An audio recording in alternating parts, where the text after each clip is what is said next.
I think that's Rich in that picture, the Unity picture. I don't think so. You were dressed as a hippie? That was Danny. Okay.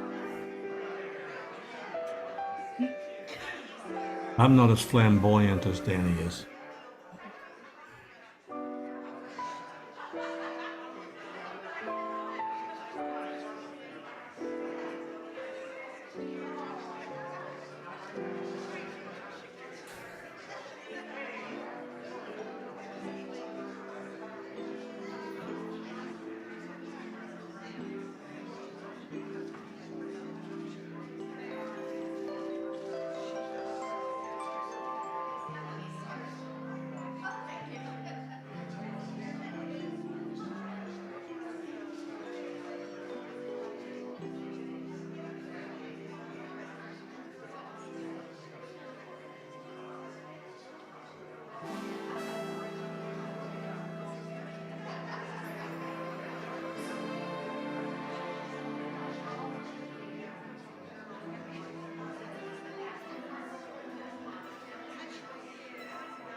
Good morning. Welcome to Easter Sunday at Unity of Kanawha Valley. We will begin our service with the ringing of the bell and the lighting of the Christ candle.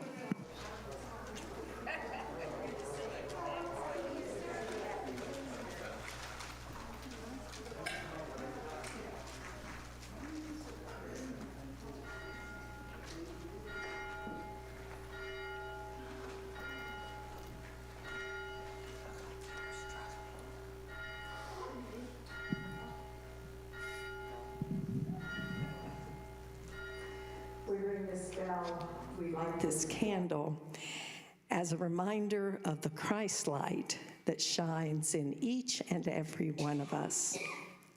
You will find the opening statement on the inside of the bulletin. So if you would repeat that with me together. There is only one presence and one power in the universe and in my life, God the good, omnipotent. And take that into your heart for just a moment.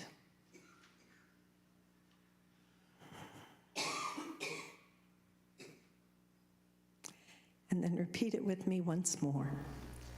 There is only one presence and one power in the universe and in my life, God the good, omnipotent. Our songs this morning are led by Ron and accompanied by Jeff. Good morning. Would you please stand and we'll sing Surely the Presence, which is right inside your front cover.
see everyone here this morning, and we also welcome the people on Zoom. Oh, it's wonderful to share everyone's energy on this Easter Sunday. Sky, do we have any first-time visitors? Oh, you'll need to ask. Do we have any first-time visitors today? Okay, everybody's family. We have folks who haven't been here for a while, and it's great to see the little emerging. So for announcements, we are collecting luggage and backpacks for the Davis Children's Center. If you will drop those items off here at UKV, Dewey Lester will make sure they get to the children at the shelter. The Sojourner Shelter is requesting deodorant, shampoo, and other toiletries for the month of April. Walk a Mile in Her Shoes is collecting gently worn shoes for those who are afraid to take their shoes off because they will be stolen. So whatever you have that you can give that will help people in this recovery, we have a bin downstairs, and those are picked up weekly. And let's see, we are a tithing church. 10% of the offerings that we receive go back to bless the community. And for the month of April, we are tithing to the Children's Therapy Clinic. Now, Danny and Rich do a wonderful, wonderful job with our audio visual. They make it possible for people to join us on Zoom, but they are needing an apprentice. If anyone would like to learn how to do this, that will sure help us out when Danny goes on vacation. Rich is in North Carolina, but that would be a wonderful skill to learn, and I'm sure they're both excellent teachers. There will be a board meeting on Tuesday at 5:30 in the activity room. And Sky, do you have a book for Thursday's book study, or? We're doing the theme right now, and the theme is integrity. Okay. We're working up to a book called The Way of Integrity. Okay. So Thursday at 7, if you come to the UKV Zoom room, they will be discussing integrity. And let's see, Barbie's group is another week away, so I guess that's all the announcements we have for today. I shall turn it over to Sky.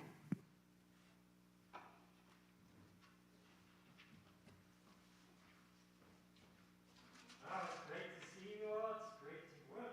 Get this going here.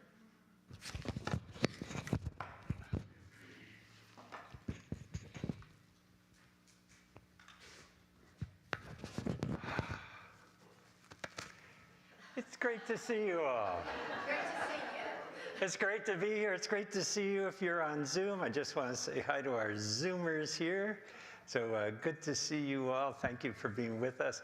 And thank you out there for being with us. It's great to have everyone here. We're getting back to our usual numbers here live, and it's wonderful to see that. Good morning, welcome, shalom, namaste, and aloha. The light in me greets the light in you. My name is Sky Kirshner. I want to welcome you to Unity of Kanawha Valley live and online. Thank you for being with us from wherever you are.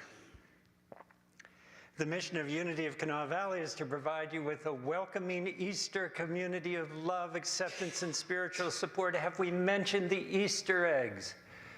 Suzanne, have we mentioned the Easter? Did the Easter? There are Easter eggs in the back, made by Suzanne Mathis.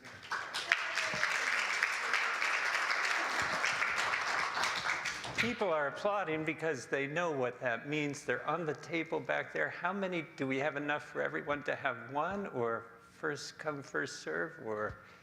I brought 3 dozen, I wasn't sure. 3 dozen will be enough, and they are gorgeous. So thank you so much. No, stay here. I want to welcome you. We are glad that you're with us from wherever you are. Here at Unity, we celebrate our being alive together. Each of us is a living, breathing human being, except for Chiquita. Chiquita thinks she's a living, breathing human being. We are all, however, at the same time worthy of respect, and we affirm our diversity, that each of us is on our own unique journey. It's my hope that you'll know that you're welcome while you're here just as you are, that you feel free to be yourself, and that you are invited to explore some ideas that might be useful in your life. Take what works for you, leave the rest, no worries. Today, happy Easter, life goes on. If you want to know more about Unity, check us out online. If you've been attending and you'd like to consider becoming a friend of Unity or a full member, please let me know. And finally, if you need help, please let Pam or I know, or any one of our board members. Prayer is an essential part of what we're about here today, so let's do that right now. Would you close your eyes if you feel comfortable? And let a smile come to your face.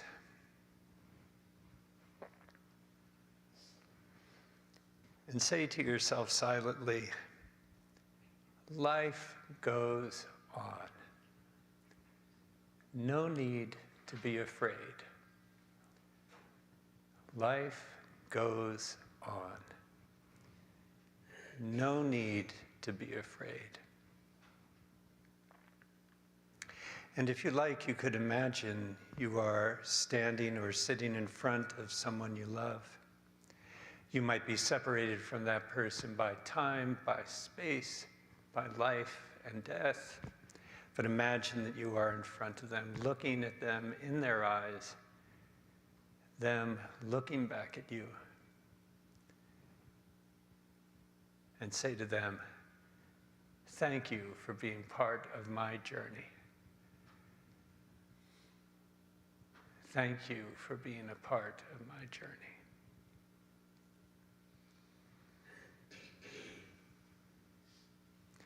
And if you would, give yourself a nice big stretch and a nice big yawn.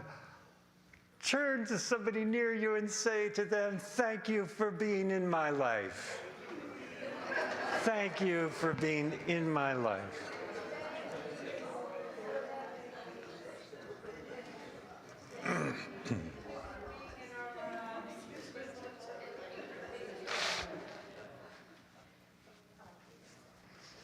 I want to thank each of you for being here today. Your being here today is part of the world that we're creating together. Every small thing you do today makes a difference in your life and in the life of those around you. I want to thank Universe, the God, the source of all life and love, for another day on this amazing journey. And I want to thank everyone who's made this service possible, for Stephen and our board, Barbie, Rich, Peggy, Laura, David, and Sally, for Pam Hippler, our maven of administrative magic, for Jeff Hott and Ron Soul, our unmasked marauders of musical mayhem, for Janet, our worship leader today, for Ernie Kessel and our Zoom hosts on Zoom, thank you for that. For Rich and Danny, our Zoom meisters, if you have not seen Zoom, for those of you who are live, if you have not seen, it is a production. Camera angles, zooms in and out, messages, it's just really an amazing thing. So Danny and Rich, thank you so much. For our amazing prayer chaplains who call every member every month, Sharon, Janet, Marianne, Laura, and Alexa, and do we have? And Sally? And Beth. Sally and Beth. So Sally, thank you for that. For Sally Snyder, our kids' Sunday school leader today, and our daily word reader, who is Sally, right there. Hooray!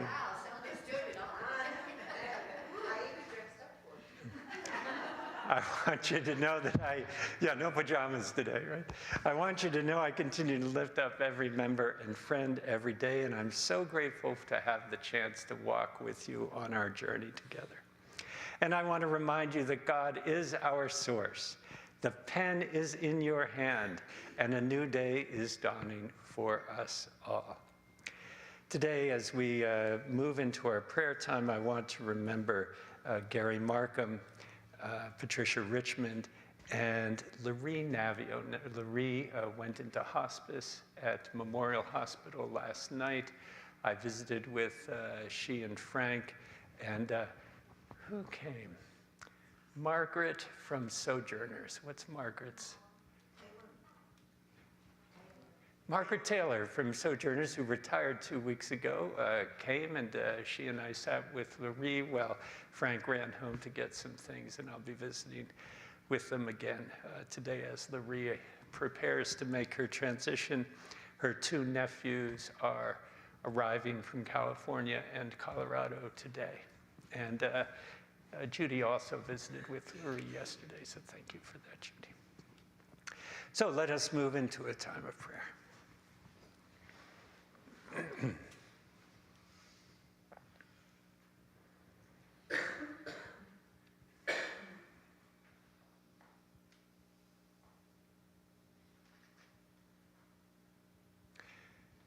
So we might begin by noticing this present moment,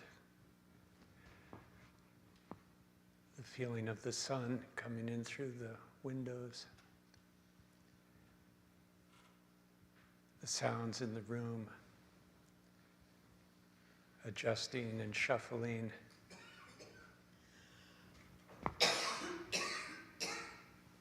helping our bodies to be more comfortable.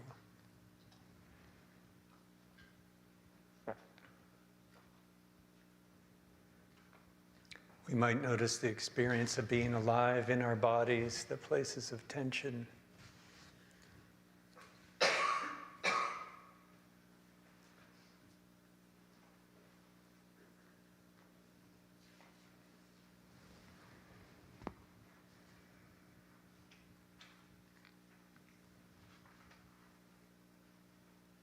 We might notice the experience of our bodies being supported by the floor,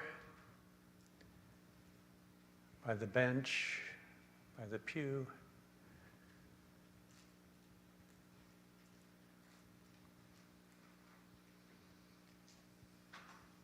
The sense of stability, the sense of foundation underneath us, the sense of perfect support.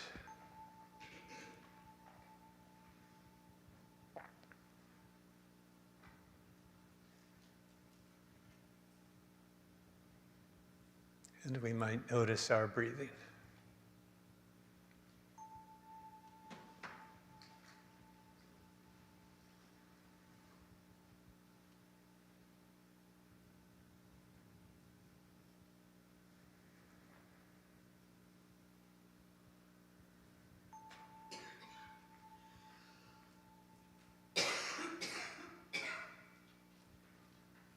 Breathing in, breathing out. This circulation.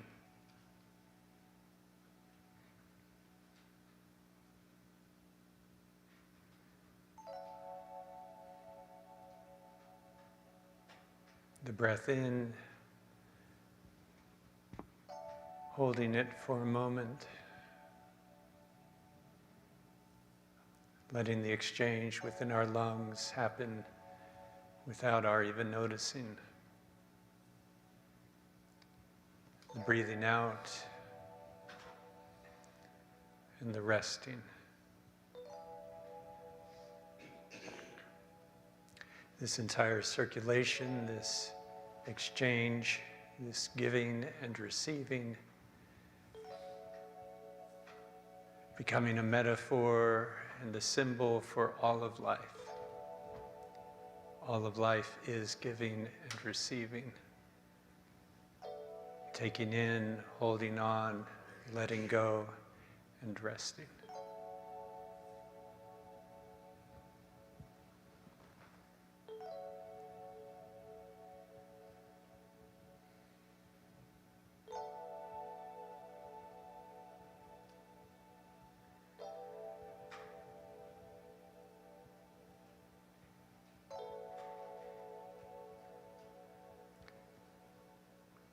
Jesus said, "Seek ye the kingdom." The kingdom is within.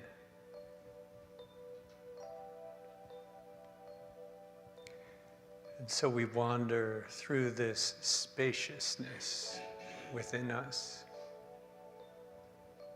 this expanse, this mystery of who we are and the fact that we are here on this journey.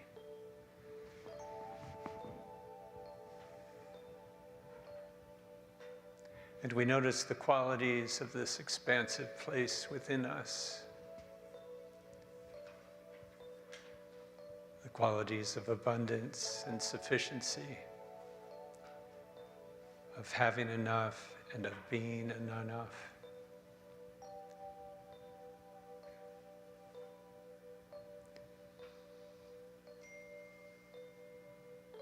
The qualities of friendship and relationship, connection, attraction, trust, repair, forgiveness, acceptance, reconciliation.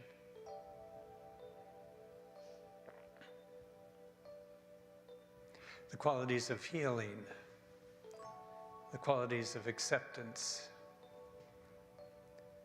the qualities of letting the body inform us as to its needs,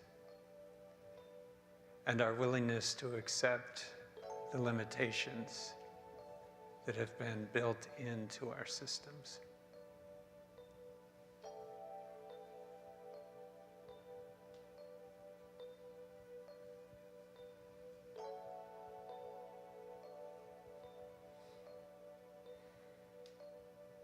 And this expansive place within is a place of guidance, where the still small voice still speaks.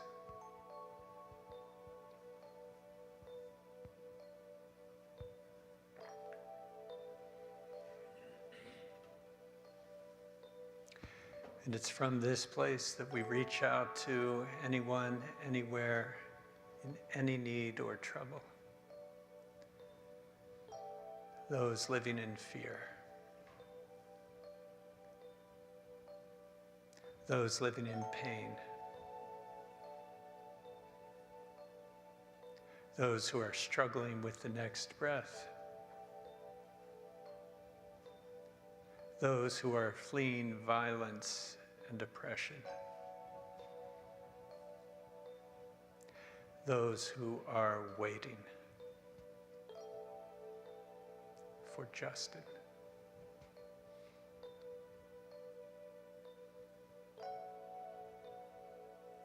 Those carrying burdens from the past and anxieties about the future.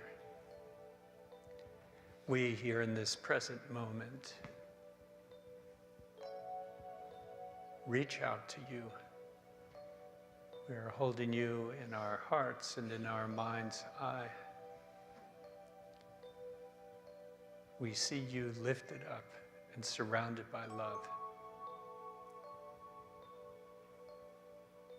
And we know that God's presence is possible at any time, in any situation, regardless of the circumstance, with no exception. Because God is love, and this is a universe held together by the love which is God, God's self.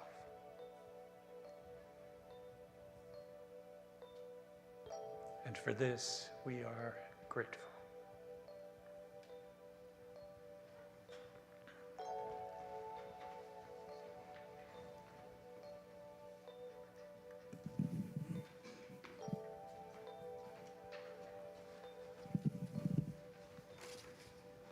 Easter, Sunday, April 17th. Through Christ, I rise again.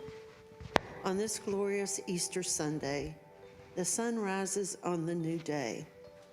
I am glorious, too, called to life and shining with joy because Christ is risen in me.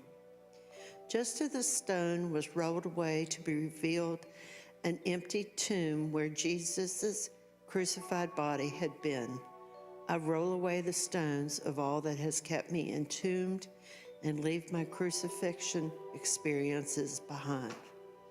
Easter is the celebration of Jesus' overcoming death. It is also an invitation to celebrate my victory over all I have survived. It is a celebration of the triumph of truth, the resurrection of Christ within. The trials of the world are always temporary. Today I roll away the stone of limitation and am resurrected into the truth of God. With joy I rise again. I am the resurrection and the life. John 11:25.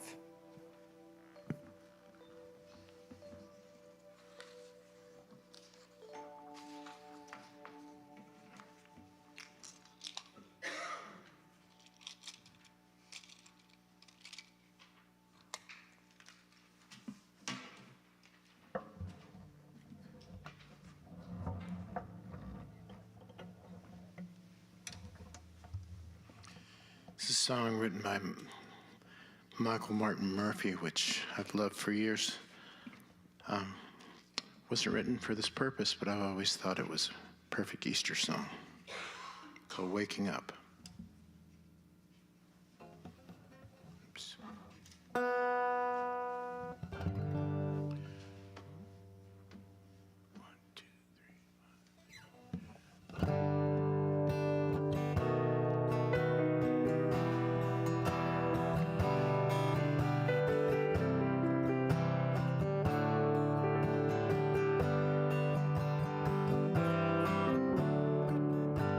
Is that the morning light I see shining in on me? I must be waking up.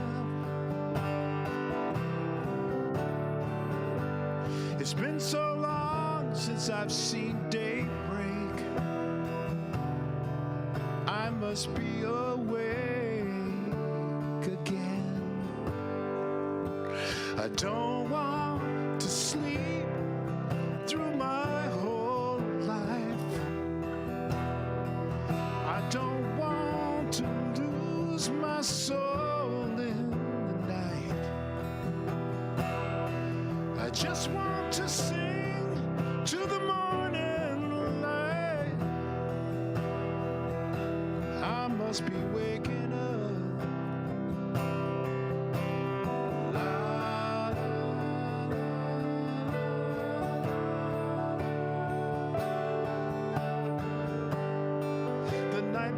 Sings and shows his scarlet wings. He's waking up. Hear him waking up. And every day he's got a brand new prayer to say. When he's waking up the day, he don't want to sleep through his whole life. He don't want to lose his soul in the night. He just wants to sing to the morning light. Oh, he's waking up.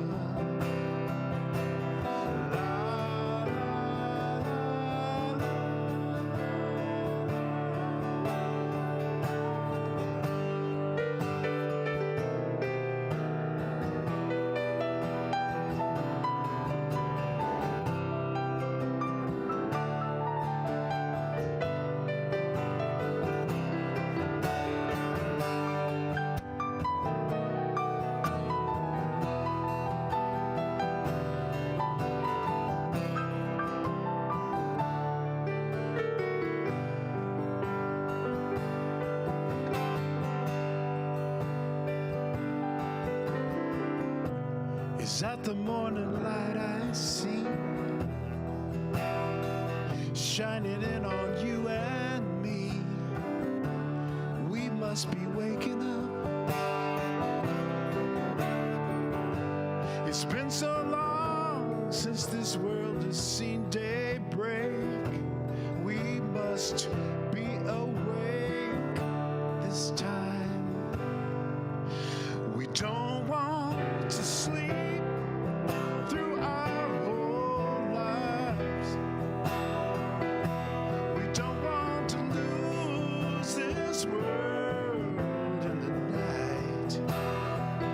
We just want to work till we get this world right. Oh, we're waking up. La, la,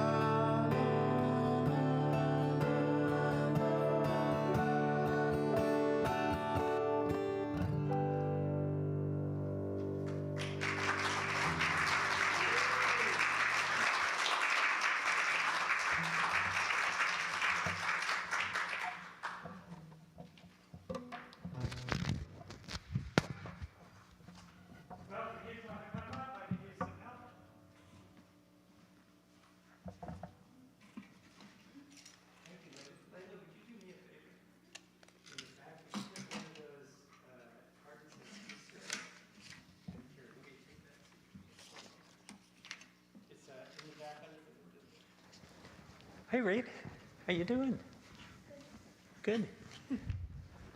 Wasn't that an amazing song? Ron, I was in suspense wondering, is he going to hit that last high note? And you did. it was implied. It was in my memory. My memory filled it in. It was, yeah. Oh, have a seat here, Reed. It's great to see you. Reed, how are you doing? Good. Good. What grade are you in? Third. Third grade. And you're doing soccer now, is that right? Mm-hmm. Are you enjoying that? Fantastic.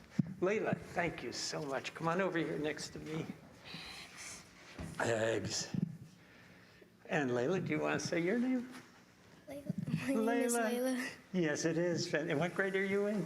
Third. Third. You're both in third grade. Stand up, both of you. Let's hear it for our third graders. What? It's 1 out of 5,000. Yes, that's right. That's how rare it is. 1 out of 5,000. 1 in 5,000. Third graders are 1 in 5,000. That's what Rita's saying. 2 people in 5. So 2 out of 5,000. If two random people are near each other and they're both in third grade, it's like 1 in 5,000. Excellent. The synchronous. 2 random groups. Fantastic. Okay, we'll work that out in third Sunday schools. So yeah, great. Have a seat again. Okay. So who's that guy up there?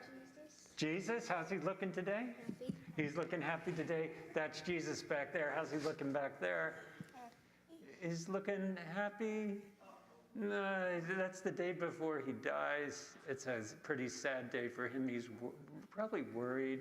He's praying. He's asking God for help. And then he has this terrible death on Friday. That's why we call it Good Friday, meaning Holy Friday. And then 2 days later, we've got Easter, which is Jesus being happy again because he has discovered that he's not dead anymore. He's come back, and we call that resurrection. And so Jesus discovered something that's true for all of us, that even after this life is over, we keep going in some way, in some spiritual way. We keep going, and that's why he's looking happy up there. Now, any questions about that? Good. I got a bunch of questions about it, but the questions are good too. Now, these are beautiful Easter eggs. Do either of you have a favorite of these Easter eggs? Point to one that you really like. And these are hollow. You blew them out like in the old days, and they are absolutely gorgeous. Is there one that you like particularly, Layla? That one there? And is there anything particular you like about it? I just like the color green. You like the color? Looks like it's painted on there. How about for you, Reed? I don't have a favorite. I don't think I have a favorite. Are these painted? Oh my gosh. That's incredible. Well, here's a question for you. Why does the Easter Bunny hide eggs at Easter? I think they represent life. It's a symbol of life, absolutely, yes. Any other ideas why Easter eggs get hidden in? Here's my idea. Because after Jesus is resurrected, he keeps showing up. And like you never know where he's going to show up. He's kind of like an Easter egg. He's like people will be doing something, all of a sudden he walks through the walls and he says, "Hey, how's it going?" And they say, "What?" There's an invention that allows everyone to walk through walls. What's that? Doors. Oh yeah, doors. But he's walking through the door. The door's closed and he's walking right through it. And he's like, he keeps showing up. Maybe the door has another door in it. Oh, Reed. The door has another door in it. Okay, yes, it does have another door in it, and Jesus has figured out how to use that door, and no one else has figured out how to use that door. So here's the thing. All through the story of what happens after Jesus dies, he keeps showing up. Even a long time after he's dead, he keeps showing up. And at first, when people meet him, they think he's a stranger. But then they realize, oh, that's not a stranger, that's Jesus. And Easter eggs are kind of the same way. The reason we hide them is to remember to always be looking for something special. Do you know what an Easter egg is in a computer program? What's an Easter egg in a computer? Peggy? Right here. Was that you that went, uh-huh? Tell us what an Easter... Something they hide in a program that you don't know is there before some kind of wacky thing that you're not expecting. Yeah, so when you're playing a computer game, an Easter egg is something that the person who wrote that computer game put in there. It's hidden. And now and then somebody stumbles across one of these Easter eggs that you didn't know was there. And the same thing with Jesus. Jesus still keeps showing up. He shows up usually as a stranger, could be a man or could be a woman. And you will run into people who will be strangers and they will help you. And then you'll wonder, was that an Easter egg that God just left there for me? Did Jesus just show up for me to help me? I will be excited to hear that story when that happens to you. Would you get the ringing thing that we always ring there, Reed? Thank you. Thank you so much. All right, so, whoa, that was early. So let's take a nice... Ringing itself. It's ringing itself. Let's take a nice deep breath. And we'll close our eyes and we'll just give thanks for being alive together. I'm so glad to see you guys, and I love you guys, and I'm so glad you're here today.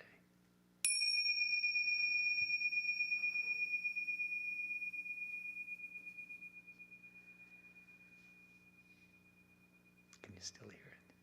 Me too. Mother, Father, God, we give thanks for these kids and for the kid in each and every one of us. Amen. Let's hear it for our kids. Let's hear it for our parents. Let's hear it for our Sunday school teacher.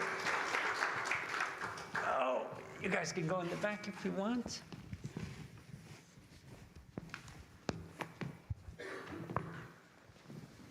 And I'll tell you what, I'll leave this box of eggs up here. Beautiful.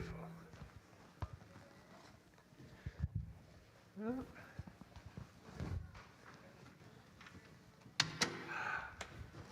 Somebody reminded me that I haven't told a joke in a while, and I just realized I didn't prepare a joke today. Ron, any help?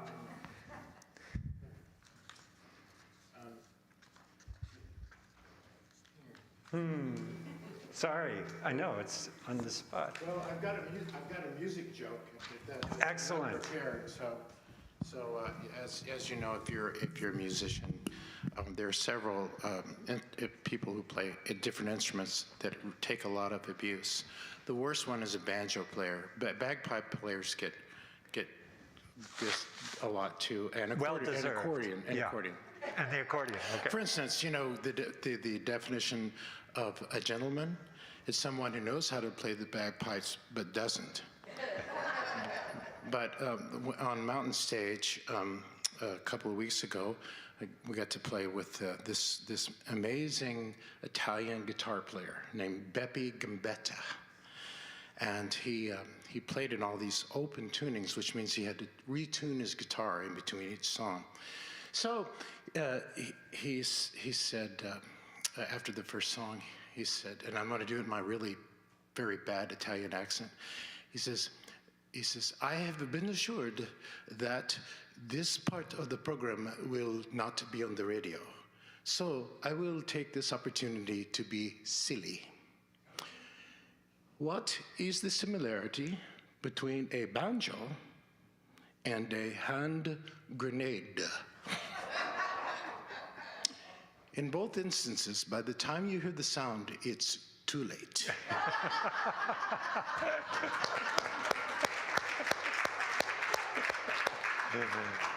Thank you, Ron. All right, put your hand on your heart, please, and repeat after me. This is my heart. Through it, I am connected to my neighbor, to my source, and to myself. I'm learning to trust it in all things. And I am grateful. That one's going to stay with me for a while. There are lots of things that applies to. Well, Jesus Christ is risen today. That's a pretty cool thing. I have avoided saying that in church for many, many years because I thought it was just like, yay for our team. Our team's the best. Just a kind of tribal kind of thing.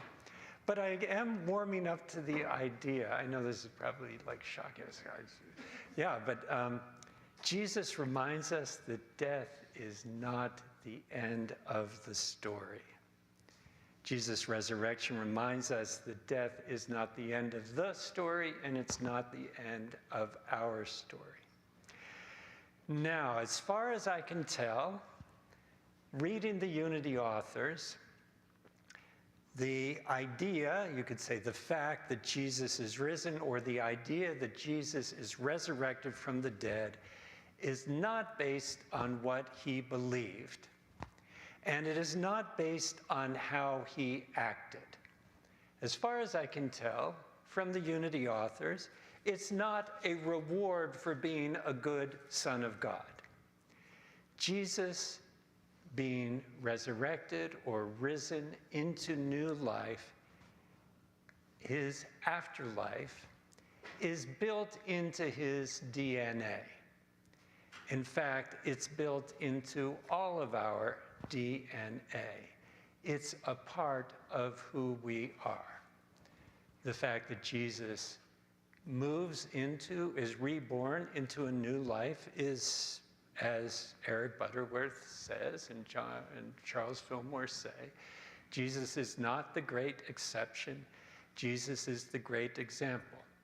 Jesus moving into a new realm of life is something that you and I will do as well. It's not based on how we act. It's not based on what we believe. It's just part of who we are. As far as I can tell, Jesus discovered this about himself and taught this to his disciples. That's why it's called good news, because it's good news for everybody. Everybody gets to move on through the secret door, as Reed says, into whatever the next thing is. Now, there are two things that it seems to me, at least two things that are unique about Jesus and his afterlife that's different from how our afterlife will probably be.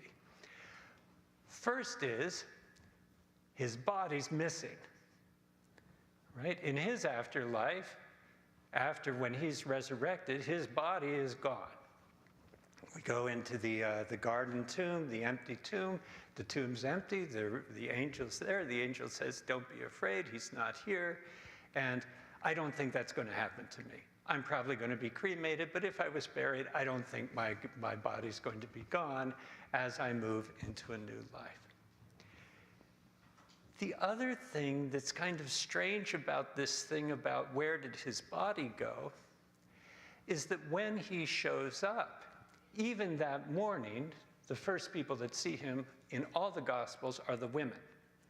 And when he shows up, nobody recognizes him, right? Mary sees this man out. She goes into the tomb's empty, she comes out, and there's a man there. She thinks it's the gardener. She has a conversation with him, and it's not until the middle of the conversation that she realizes it's Jesus, right? On the road to Emmaus. This is where Abide With Me, the song Abide With Me comes. The two disciples are walking on the road to Emmaus. There's a stranger. They said, "You want to walk with us?" They walk together. And it's in that conversation that they realize, oh, this is Jesus. The disciples are fishing. They're not catching any fish. There's a guy, a stranger on the shore. He says, "How's it going? Any luck?" They say, "No, we're not having any luck." He says, "Try throwing your nets over here." It's like a typical stranger, right? Know-it-all kind of guy. Look, we're the fishermen. You guys are on the shore. You're telling the guy on the shore, saying, "Try it over here." They try over there. The net comes up full, so much that the boat is ready to capsize because there's so many fish. The other thing that's interesting is that even though he is not recognized in his body, even though he can walk through doors like when with Thomas, doubting Thomas, who, wasn't sure until he could put his hand in Jesus' side, he can eat, right? And he shares a number of meals with the disciples. So even though his body isn't recognized, it's somehow different, it still is substantial enough to eat. A second thing that's, I think, unique about Jesus and his afterlife, not completely unique, but unique enough that he's like in that, realm of avatars, is that Jesus seems to be able to navigate between these different realms pretty freely. Right, he can go from this spirit, walk through walls into the room, walk out of walls. He's I don't know, but this is the story, right? So he's navigating between these realms in a way that I don't expect that I'm going to be able to navigate between these realms. Maybe a ghost. But ghosts, usually are seen as not navigating too well, like they're stuck, between realms, they're stuck in their transition or something. But Jesus seems to be, I'm reminded of the Wright brothers. The Wright brothers, we say, the Americans say, that they invented flying. Maybe they were the first ones to fly. There's some dispute about that, but the Wright brothers were definitely the first ones who were able to navigate while they were flying. Their goal wasn't just to get their little airplane up in the air. Their goal was to be able to do a circle and bring it right back to where they started. That was a big deal. And to do that, they had to invent ailerons and these different things that would they were trying to figure out how do birds turn. They were able to fly with gliders, but how do you get the thing to turn? And so I think of Jesus as sort of like one of the Wright brothers. He's figured out how to navigate this thing. We see this in the Dalai Lama. We see this in other folks who are spiritual masters. They have somehow navigated, they remember their past lives. They navigate this world in a different way. The message that the angels give when Mary comes into I say the garden tomb because if you're Protestant and if you go to Jerusalem, the Protestants have one place where Jesus was buried, and the Orthodox have another place, which is right in the old town of Jerusalem, the Church of the Holy Sepulchre. And you will see the place where the cross was and the place where the tomb is. If you're a Protestant, you'll go to both if you go on the tour. But the Protestants think of the garden tomb, which is in a garden. It's the way it's imagined in the New Testament. The Golgotha, the place where the cross is above a bus station. Really, which is really like fitting, because that's where you would want to kill the guys, right in a busy intersection. But here's the garden tomb. And when Mary comes in, the angel says, do not be afraid. Jesus, when he's revealed, says, do not be afraid. The same message the angels give to Mary when she's announced that she's pregnant with Jesus. The same messages the angels give all the way through the birth are now giving the same message at the end, the same message Jesus is giving. Do not be afraid. Now, I love this message. Do not be afraid. Because as a kid, having gone to this fundamentalist Bible camp, I was taught fear about the afterlife. I was taught it depended on what you believed, whether you went to heaven or hell. It depended on how you acted. And I was especially afraid that it would depend on how you acted in the moment of your death. And I wanted to make sure I was doing something good just in case I died in that moment, because I didn't want it to go to the bad place. How, over 2,000 years, we went from Jesus saying about life and death, do not be afraid, to teaching this 7th grader to be terrified about life and death is a whole nother story. But we all know that story, and some of us, I know in this room, besides me, have lived it. I was deeply troubled about what happened to people who died before Jesus was alive. Because if Jesus was the one who overcame death, and now believing in Jesus lets you go to heaven, what happened to all those other people? And I went to my teachers, and I went to my counselors, and I went to my ministers, and no one gave me a very good answer. Well, they were out of luck, apparently, was the deal. Which is why that just didn't make sense. I was also deeply troubled because my mother was divorced. My father and mother divorced. My mother had remarried. There were all these rules about, like, how does that work, and who are you married to? And I was really confused about all that, and thought this was just really scary. And so Jesus gives this message about the afterlife, about his resurrection, and about what happens. Do not be afraid. Now, I know if somebody's afraid, telling them, don't be afraid, is like not going to work, right? Have you ever been afraid and somebody said, oh, don't be afraid, right?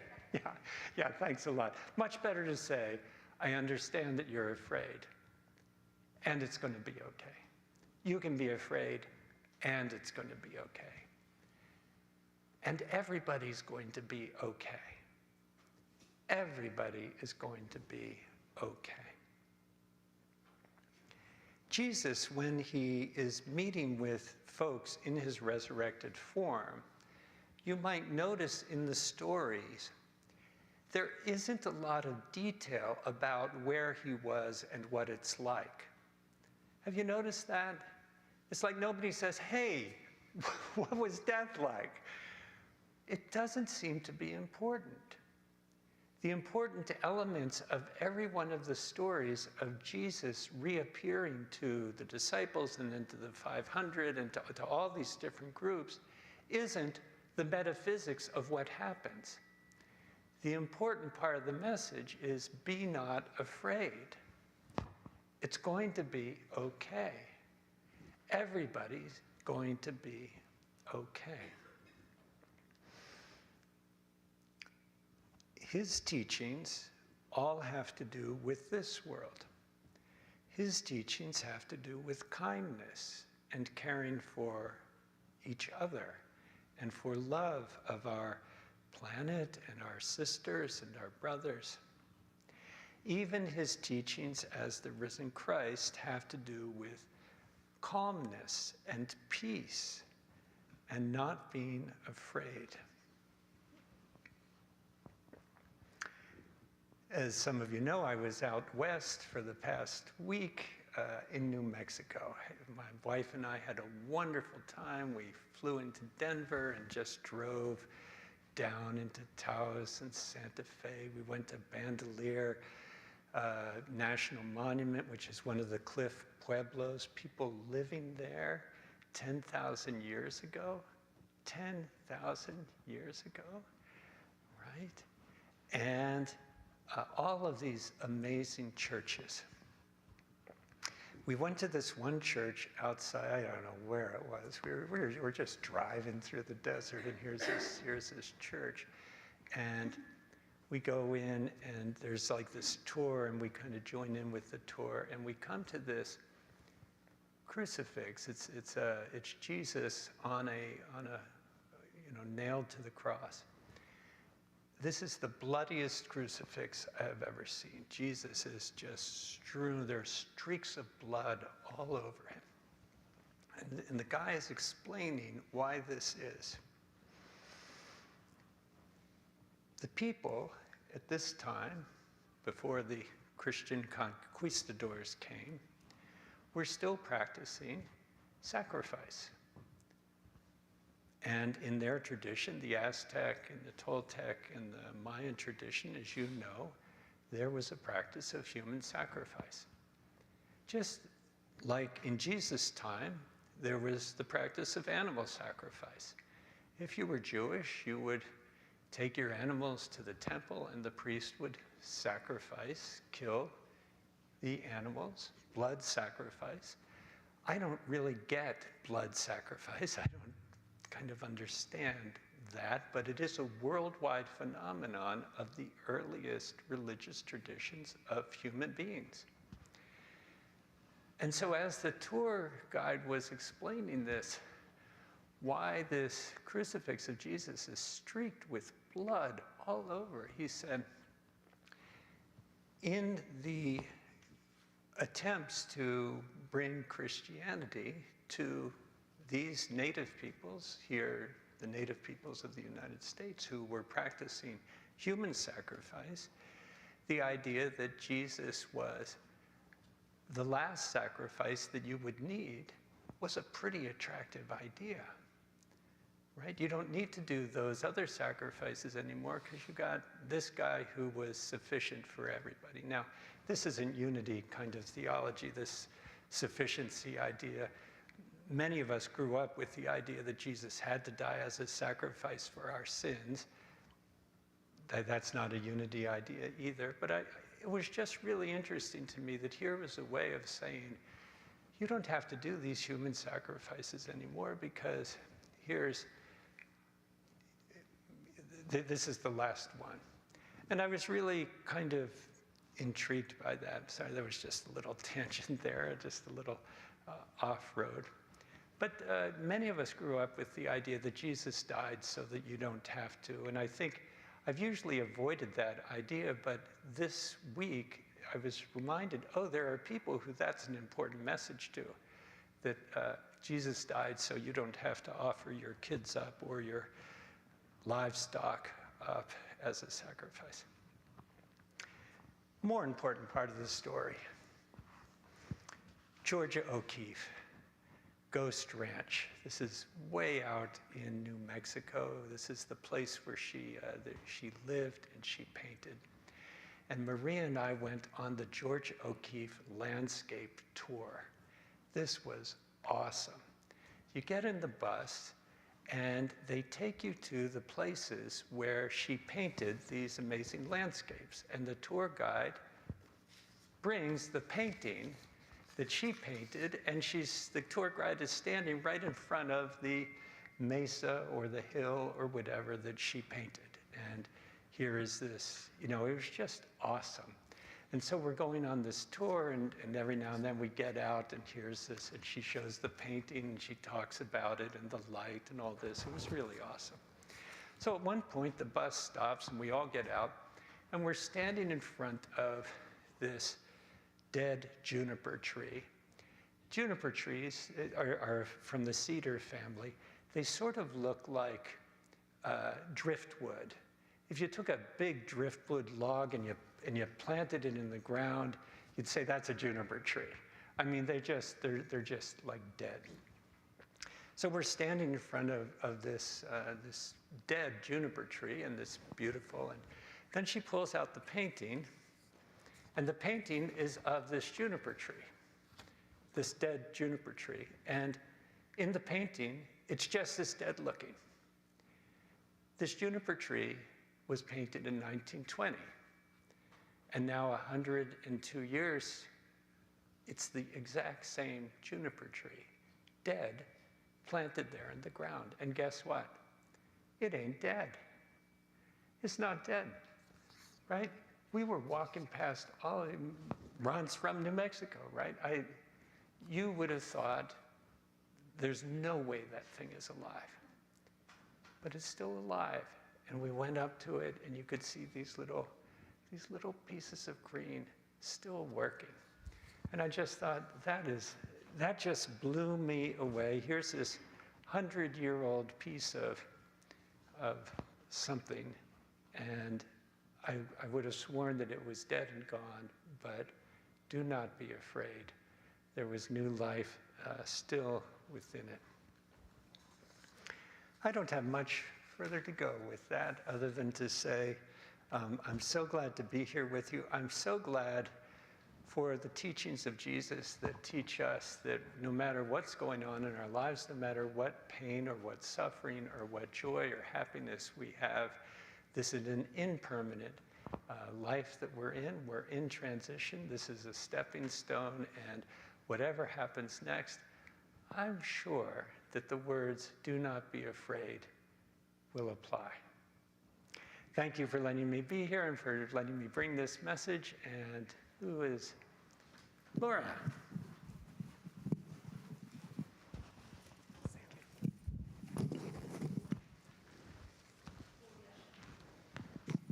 Will the ushers come forward?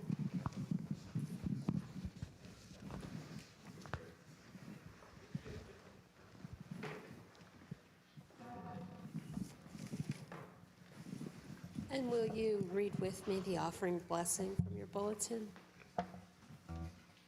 Divine love.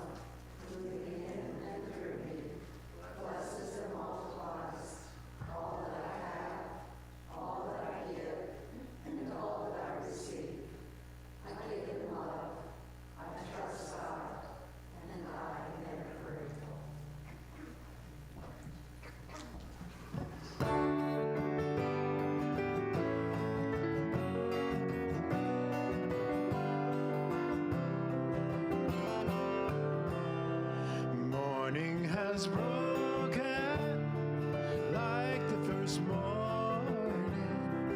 Blackbird has spoken like the first bird.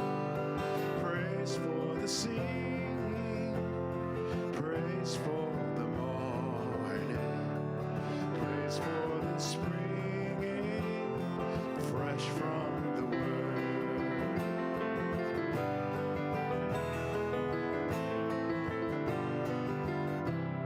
Sweet the rain's new fall, sunlit from heaven, like the first dew fall on the first grass. Praise for the sweetness of the wet garden, sprung in completeness where his feet pass.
Praise for the sea,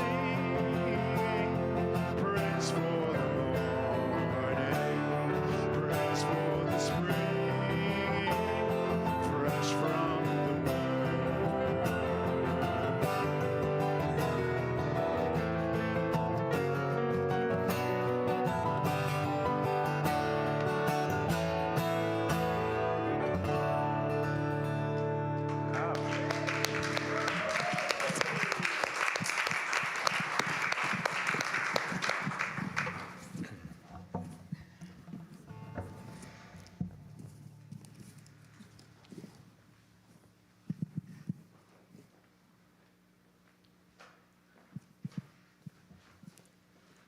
Mother, Father, God, we give thanks for being part of the giving and receiving of life.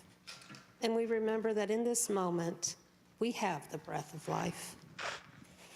We let go, we accept all that is. We are filled with love deep inside. In this moment, we have a joy overflowing and a peace that passes understanding. And we are not afraid. And so it is. Amen. Amen. And Janet, we're going to join in to our circle, and Janet's going to ask about birthdays and anniversaries. Do we have any birthdays, anniversaries, anything to celebrate coming up? Yes? Mallory has a birthday. Yay. Well, let's sing happy birthday to Mallory as we make our circle.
light of God